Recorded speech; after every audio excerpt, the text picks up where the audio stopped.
impact of bad governance and social upheaval on national development. For a bit of focus on that and more, we're now being joined by Dr. Sam Amadi, Director of Abuja School of Social and Political Thought. Good morning, Dr. Amadi. Good to have you on this Sunday morning on the Morning Show. Thank you. Thank you, Steve. Thank you, Steve, OJ, and my sister. Thank you. Good morning. Happy Sunday. Thank you. Thank you indeed. All right, let's talk. Adesua. Yes, Adesua is also here, looking radiant. All right, I'm sure that you've been following the brickbat between the federal government and the state government. And of course, it all stemmed from the speech, the statewide, nationwide address by President Bola Tinubu in the course of the protest, the 10-day protest, whereby he said that part of what his administration has done is to disburse a total of about 573 billion naira to state governments, and that people should also find a way to make their states accountable in all this noise regarding hunger, regarding hardship, etc. But of course, as you know, Governor Seyi Makinde of Oyo State was the first to come out to say that nothing of the sort happened. Nasarawa has joined, Osun State has joined, Abia State, all claiming that federal government didn't dish out any grant to them, that what they got was part of the NG Cares intervention, which was a World Bank assisted loan that states will be required to repay as part of the monetary, to take care of their needs, certain part of their need because of COVID-19.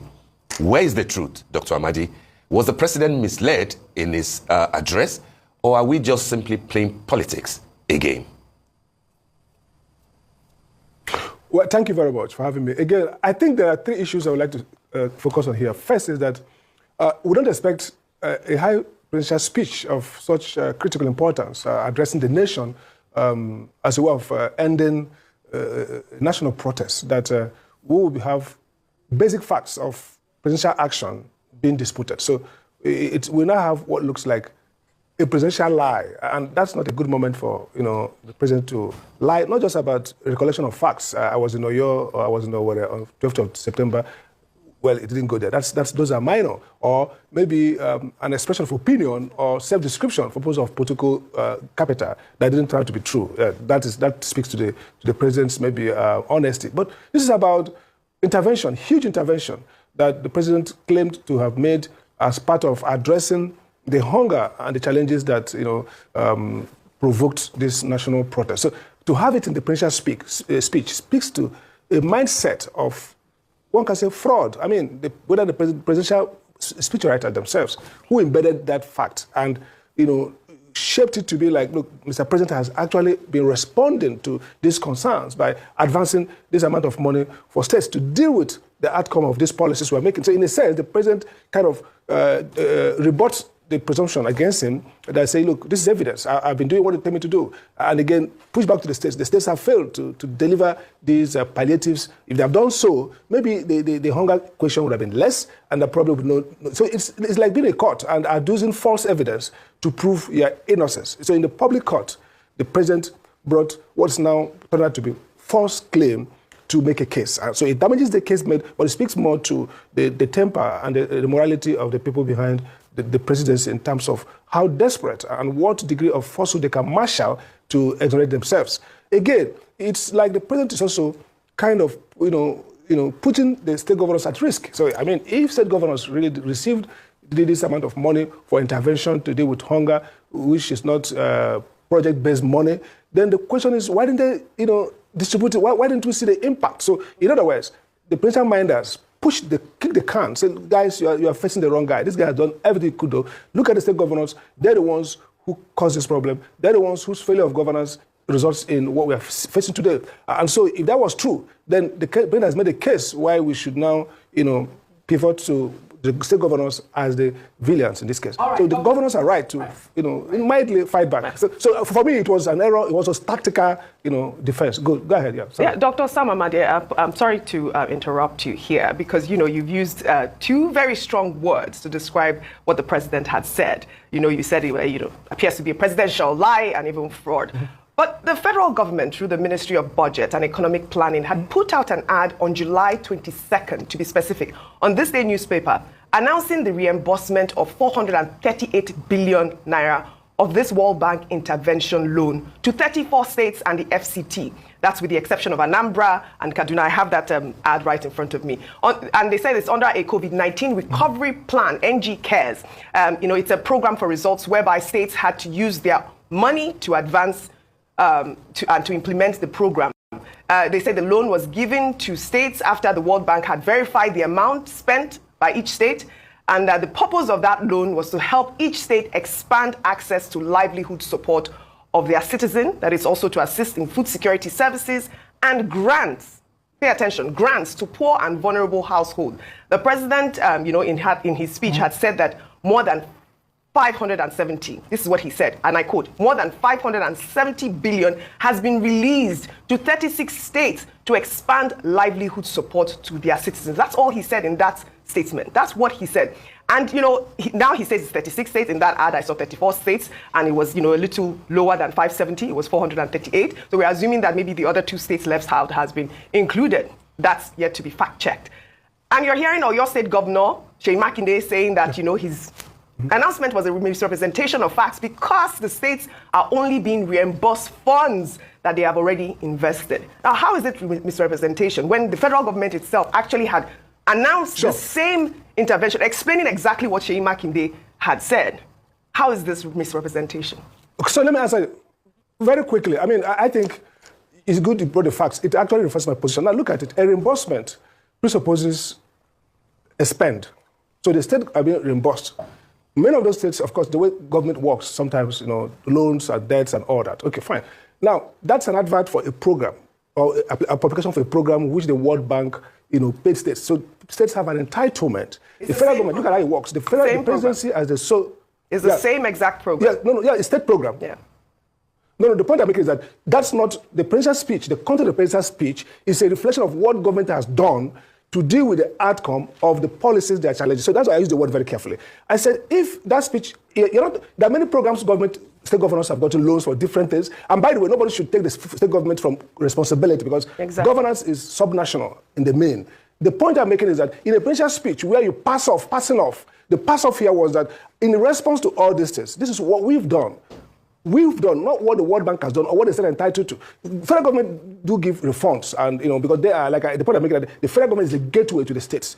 Under constitutional law, the sole organ is the president. So even if states have legitimate entitlement from international organizations or foreign bodies, they pass to the federal government. Now, back to the issue. The question then is, it seems to me, and this could be debatable, that it was passed off as one of the things that the federal government has done in its program of, the federal government has announced after the removal of fuel subsidy, series of programs, interventions to deal with the crisis of hunger and the crisis of loss of livelihood that accompany those policies. So it was pushed as if this is something the states have received for the federal government as federal government program. Now, there are two different things.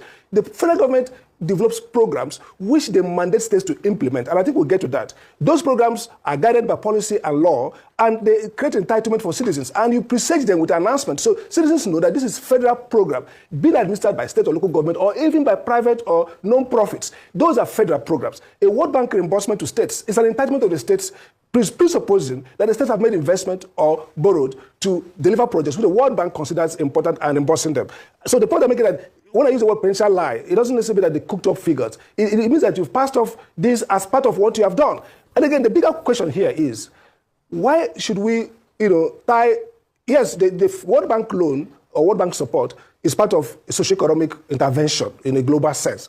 But the real question here, and I think that's what the president should be addressing. So first, it's not a lie that the state governor says, you didn't give us money for anything, you gave us back our refund from the World Bank. So that is settled, that what the federal government gave was a refund, not a federal project to intervene, even though the impact could be the same. So this is important for presidential communication. Because for me, the context of the presidential speech, which I've all criticized, is that it was supposed to be a response to the demands of the protesters. And it came across as, this is just what we have done in response to what I did. But in that came out to be, this is actually funds that we have advanced on behalf of the World Bank to states who are entitled to. So I think, for me, yes, the word lie does not mean that, like I said, it's not like a fact. It's like going to court and proving your innocence by contextualizing transactions that are not fit for that transaction. So you can take an event that happened in a different context and present it as if this is something that, and that's what the states are responding. I mean, if the federal government has said, well, we have advanced to the state the World Bank loan, which the World Bank guaranteed to them. We've done that. The states will not come back and say, no, you didn't give us money. Everybody saw this as money that should have been used within this period as part of federalized intervention to do with the outcome of the policies, and it is not. And that's the context in which I said they have now put the states at risk of attack. Yeah, that's the point. I mean, yeah, you are spot on, Dr. Sam Amadi, with that. Passing it off as if it is their, grant, because the governor of Nasarawa State, like Steve had highlighted last week, said that the World Bank loan was for infrastructural projects and not for palliatives, and that the loan was an interest-free loan initiated back in 2020. Therefore, the loan predates the Tinubu administration. In fact, the first loan disbursement was done even before Tinubu became president in May 2023. But, when you look at the reimbursement announcement, this back in July, the Ministry of Budget and Economic Planning gave that impression that you are saying. They said that the program was made possible because of the various policy reforms introduced by President Tinubu, which enabled states to invest heavily in the program. In fact, the ministry said, and let me quote here, that NG Cares is one of the social protection programs that are implementing the tenets of the Renewed Hope agenda. I mean, this is the question a lot of people are asking. Why would you make such a statement, this semantics to deceive Nigerians? That's the question. Absolutely. I think the answer to that question is, look, you govern according to your social psychology.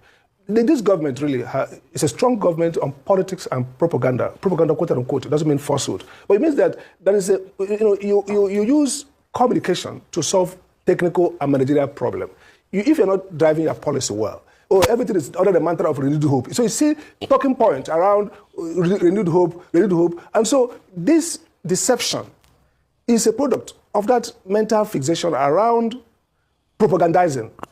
Look, they don't need to do that. This is not part of any renewed hope intervention. This is something that predates your government.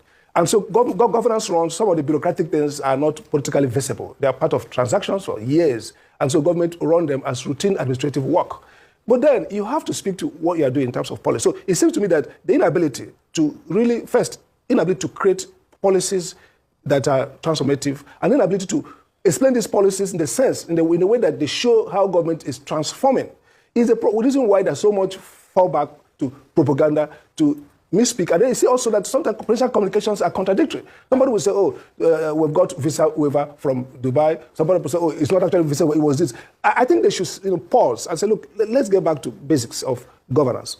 Let's look at the rule and say, if you don't have the skill set, we bring the skill set, we develop policy. They probably have good intention, the intuition of how to drive the economy. But then you need to get these policies well, and then communicate them well, and also tell the people that, look, people understand that there will be no massive transformation day one. But they want to see rationality in policy design. They want to see a commitment, honesty and sincerity in driving them. And they want also to see some short wins that kind of post-signal the long-term gain they're going to get. We're not getting those things. So each time you try to, if you do a communication audit of the government, of governance structures since the Tinubu came to power, you see a lot of these misrepresentations and mischaracterization because of these overwhelming itch to get into the propaganda war, to kind of blind spot people, to kind of stop any wave of criticism, to frightened by criticism. That's not how to govern. Be calm. Explain what you're doing. Don't have this instinct to go and say what you're not doing and then confuse yourself and then lie. Because when the government begins to lie, it loses the credibility. I mean, why would you believe presidential communication if we see that they're actually lying needlessly? You don't need to do that. So I think that failure to understand or to create policies that give confidence of government approach to governance, and then ability to explain what you're doing in a way that people see, this is the roadmap. And even though we're not happy with the outcome, but we can see, we can keep faith with that process. That inability is what is pushing them further down the path of propaganda, miscommunication, and then being much more combative in trying to then prove we're running the government well, and then you keep on making that mistake. So I think it's a social psychology, because it's about how you define your governance. And maybe too much politics too early creates that, because this is the kind of things you see on soapbox, campaigns. People lie a lot, whether in the US, anywhere in the world, half-truths, half-baked truths, misinterpretations, just to create the optics and create the narrative that you want to sell to voters. But after election, in governance, you should sit back and know that, look, the projects, outcomes, results will penalize you in the short to medium term. I don't know what happens with election. That's a different issue. But for governance, they are not getting it right. And that's the problem I see. Yes, thank you, Dr. Sam Amadi. Now, I actually have a question along the line of what you're saying, because we're talking about semantics, we're talking about propaganda, but I think like the framing by the federal government, do you think this is frightening? Do you think that they possibly do not understand the difference between a loan and a grant, or that they do not believe the Nigerian public will understand the difference between a loan and a grant? Because by, putting out the image that the governors are receiving endless billions of nairas as though it were a grant, which is not tied to particular, or as though it were a grant instead of loan, which loans are tied to particular programs, loans have to be repayable. They might have to be repayable with interest, that this is World Bank mandated. And so if this is monies that has to be repayable, it would not be, for example, proper to use it for a program that we've seen from the federal government, for example, sharing of rice, because how do you get the money back if you just buy bags of rice and put it on a truck? So do you believe that the federal government is intentionally misleading the Nigerian public by obscuring whether we have a loan or a grant and what that means for the government and what that means for the people? Because any loan taken now or any loan used now will have to be paid in the future by Nigerians. Well, first, I don't know the due process mechanism of cross-checking presidential speeches. So I don't know, it depends on who writes them and the level of sensitivity to error. One of the things, honestly, I can say is that both in terms of hirings, in terms of mistakes, in terms of nullifying, for example, the president first rolled out board members of teacher institutions in Nigeria. After a day or two, they roll it back. So I've seen a lot of errors that tells me that tell me that maybe there's not too much safeguards in terms of, or so much commitment to factuality in some of the presidential communication, whether presidential speech or other formal communication. So that might be that people really don't care. In the heat of campaign, protest, of you got to do something, you have to crowd in too many things we are doing. And so that tendency, I've seen it. So it might be that somebody probably just bring those facts, bring everything to show overwhelming evidence that we are working. So that could be the problem. I don't think that anybody in the bureaucracy of government will not know the difference between a grant, a loan, and other government interventions, schemes of financial schemes to address problems. They should be able to know. Again, it also depends. And something like I was in government for 5 years in the executive branch. I was in legislative, and I've been as a minister advisor for foreign affairs. One thing I say in government, sometimes it depends on how government is constructed. You see a disconnection between the bureaucracy of government. That means the staffers, permanent staffers, the technocrats in the presidency, in the SGS office, and the political operatives who are the president. If you don't see that connection, if they don't have respect for that, work of technocrats who we call civil servants, you see that maybe they won't even understand these basics and they miss out on important narratives and important nuances that matter for governance. And so it might seem to me part of the problem might be how the State House is constructed in terms of engagement and linkages with this type of staff and the political aides that come with the president, largely from Lagos State. Now, there's a historical example. When I left the Buhari government at the early time, when my tenure finished as next chairman, one of the special guys called me and said, look, they discovered that under Jonathan, they had, when they go to FEC, or whatever they call FEC, they see that the memos prepared by civil servants were stronger than the ones they used. So they now went back to civil servants. That's interesting because I think that how you create that place called the villa can be the answer, can determine whether the government succeeds. So I think probably there should be much more focus on procedure, on competence, on process. The chief of staff probably should rethink how that place is staffed because these errors is self-inflicting harm because if it's strategic, then it's failing. If it is not strategic, then it shows gross incompetence and lack of rigor in presidential communication, whether speech or documentation. So I think I would say they don't know. But probably they are kind of the overexcitement. The anxiety is anxiety of crowding in all data, overwhelming public communication with evidence that now turns out to not be true. And that's tragic. Or it seems that maybe the guys who are driving the show are not in touch with the guys who know or who ought to know. So either way, it's a crisis for governance and probably it would never lead to effectiveness in terms of governance. You see, policies have effectiveness, and that's the new area of development studies. People are wondering, it doesn't enough to say policy. Effectiveness goes to the bureaucracy, goes to the quality and the processes, the coordinations and the coherence in which the political actors are in touch with the bureaucratic, technocratic actors that provide much more institutional competence to deliver on projects or deliver on programs or whatever, or even communication. So far, they're not doing very well. So it might be this gap, it might be some kind of inability, it might be too much anxiety to get into the communication space and crowd out, dissent. I think every government shouldn't be paralyzed by criticism. You should sit back, analyze what they're saying, and even if you don't have evidence to adduce, you could make a communication, a commitment that this is how you're going to go. Don't just go and bring all the kind of evidence. Even in the long term, that evidence hurts you. That's not the way I think we should go. Thank you. I just want to quickly follow up because you've talked about maybe the chief of staff or how Asarok is run, but it's been 14 months since President Bola Ahmed Tinubu has joined office, and we've only gotten pre-recorded speeches from him. Do you believe that these issues would be cleared up if he just sat down with journalists and allowed them to ask questions and answer them directly? The strategic management of the president is an issue. I mean, if you go to US or elsewhere, you see sometimes say, this president or this candidate is not talking to the media direct. It destroys trust. But then the question is it that the president cannot do that? The president comes across to me as somebody who is articulate, who has a full-scale way of dealing with people, who has humor. So I don't understand why he can't grant interviews. So that's probably what you don't know. But on appearance, I think he's stable enough, smart, is able to engage with one-on-one. So I think that maybe the managers are not properly estimating the damage of not having the president speak to Nigerians, speaking only prepared, and not just prepared, but record the speech. I mean, the most dramatic is the president reading his speech and people on social media reading the text with him line by line. We know that media always gets advance copy, but the fact that it went viral and now, caricature of the speech was terrible. So I think that they need to rethink the strategy of shielding him from real interviews, with journalists real time. I mean, Jonathan, with everything said against him, Buhari tried a couple of, those kind of one-on-one. I think the president, in my view, has what it takes to withstand 30 minutes, 60 minutes of and Nigerian journalists are not that very, offensive or aggressive. They show due respect to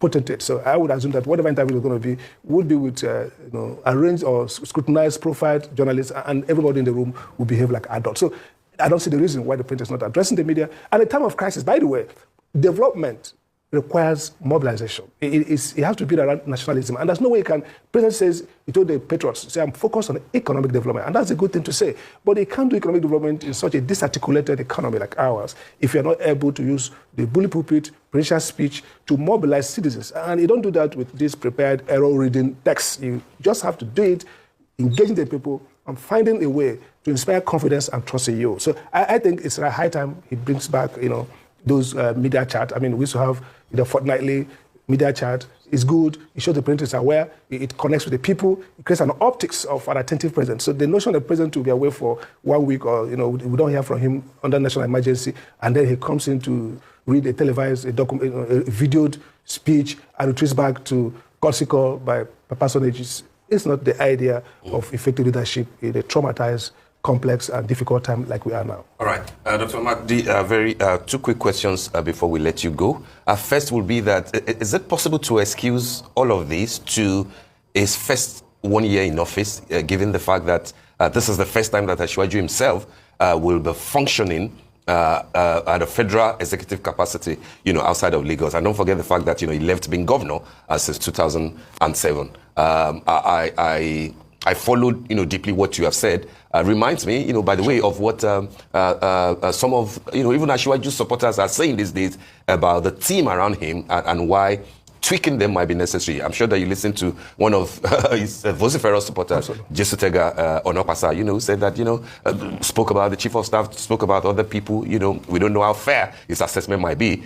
Do you think that this can be excused on his first year? And what specifically are the areas where you think it can tweak things going forward? And then very quickly, secondly, what are your thoughts around this deflection that now permeates, the information machinery of the government, whereby they just say, ask your governor, they are getting more money. I'm forgetting that with the sharing formula on a monthly, yearly basis, the federal government still gets 52.68% of the sharing. States get 26.72% and local government 20.60%. If you add the state and local government together, it's barely 46%. So federal government still get a greater share of all the money that they're sharing. But what we are hearing these days is that whole states are getting more money. Go and ask your governors. But federal government is also getting more money. Do you think that this will hurt this administration, this line of thought, ultimately, deflecting responsibility, to states and to local government? Let me start with the last. I think it will hurt them because the public perception of government in Nigeria is federalized. So when government doesn't work, people look at the federal government. I understand, and I think it's true, that the states have to do more, and we need to localize struggle for democracy, struggle for development at the state. That makes perfect sense. And again, the recovery part for Nigerian economy should come from the states, local governments. In fact, without local economy and state-level economic growth, you probably will not have a sustainable federal or national economic growth. So that's a key point. But again, the federal government has to be clear in its mind. It creates the impression that the federal and state are the same people. So every time they're inviting them to Villa, they're coming to the president, they say, oh, we support the president.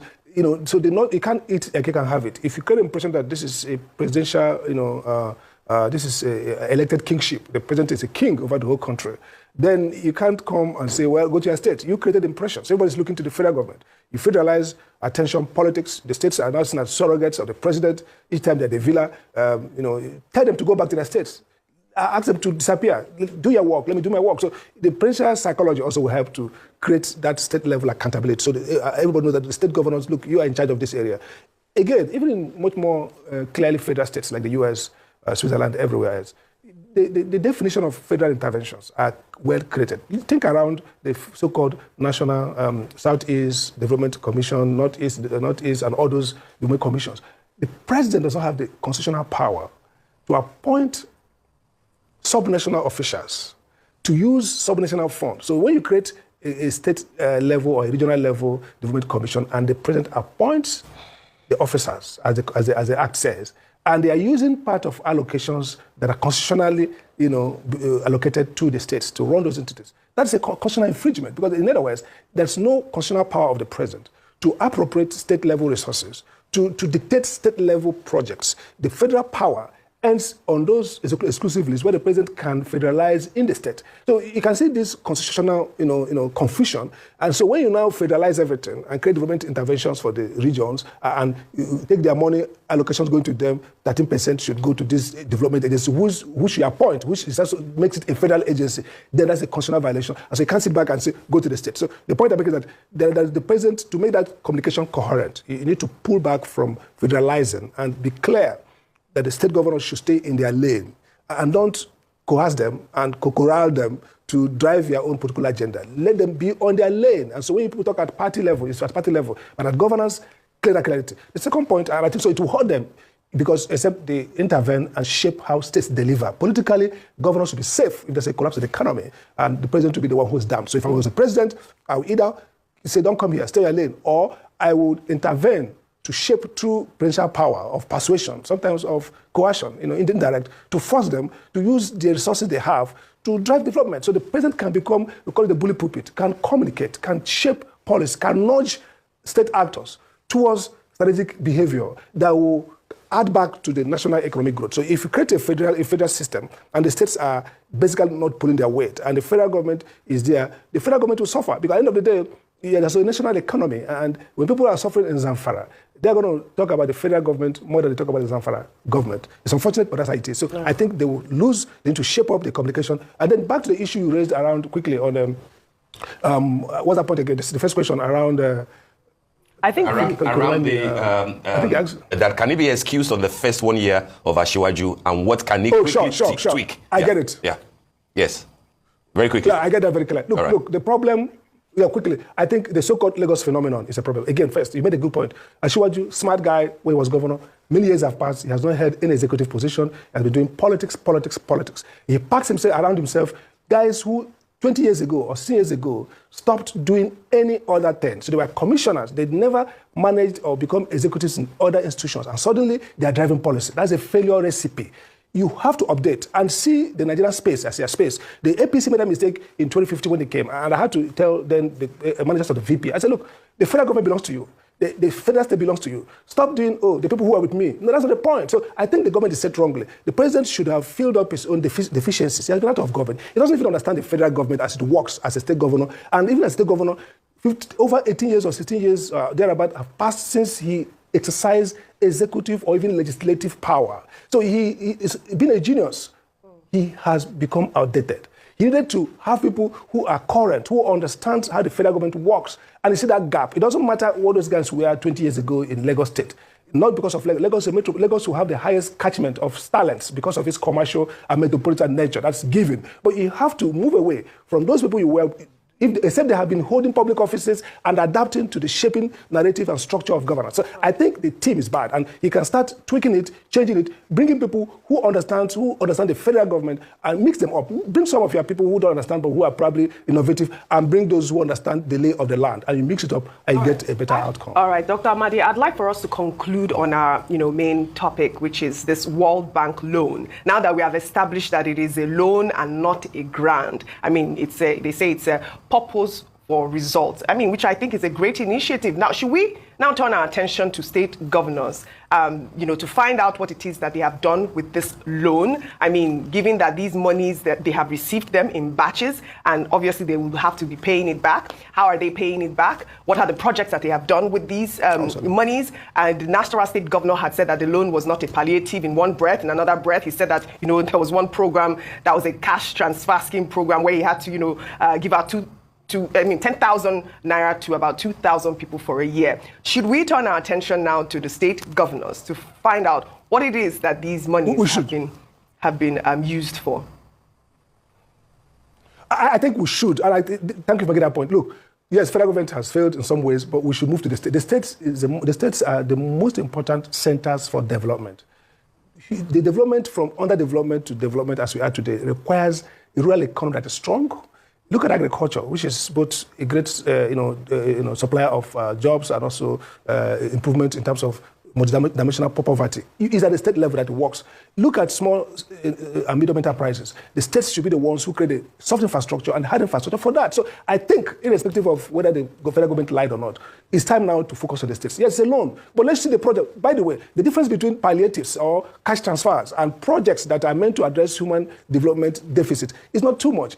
End of the day, they have to be reasonably designed, they have to be targeted, they have to be prudent in financial intervention. So the states cannot cop out by saying, oh, these are projects we've used for projects. No, let's audit the project, because if the projects are done well, in short to medium time, we will see impact on poverty level, we will see improvement in socioeconomic well-being. So there's no excuse for states. And I think at this juncture, maybe we should foreclose federal government for some time and get back to the states to make sure that, in fact, the states is actually the real gateway, I repeat again, to economic transformation for the Nigerian state. The federal government is plagued with several contradictions, electoral issues. The process at the federal level is much complex and anti-development. Maybe we see 4 or 5 states move out of this spiral of failure and then begin to signpost what is a real economic development looks like. And then they can actually go back and infect the federal government. And federal government change. So if the federal government is not working, let 5, 6 states work very well. Let them symbolize economic transformation and then build up a pattern which can be borrowed in the state. We've seen that in history. We've seen in Italy, the northern and southern Italy,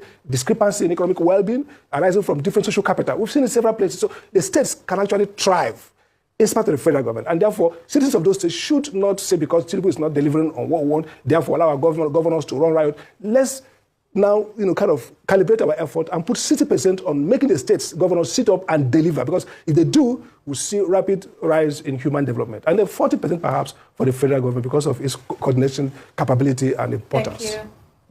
Thank you so much, Dr. Sam Amadi, for your insight this morning. Amazing as usual.